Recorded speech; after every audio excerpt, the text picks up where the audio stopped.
The other thing you mentioned was delivery. And I've spoken to Beck Brown, who's another PR professional doing very well on this show.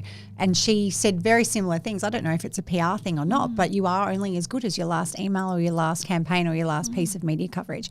How do you then teach these women in your programs about delivery? It's got to be consistent. It's got to be consistent. And I also teach people about rinse and repeat your message. You will attract the right people into your orbit, into your business, into your service, into your product, whatever it is, if you're really clear on your values, your intent and your purpose. And I go back to that example with Zara. They're so clear on who they are. They know who their customer is.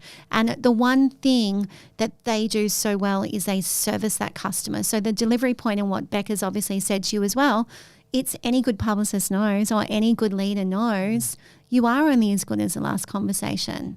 I'm only as good as the last impression that I leave here on this podcast and with your producer. It doesn't matter where you are in the world. It's, first impressions. But don't say that you're going to do something if you can't deliver it. And if you can't put your hand up and say, I'm struggling, this is a challenge, but I think I found the solution. And that's the way you keep people. With Torstar, on average, my clients stayed for 8 years. Plus, Nespresso for 11 years.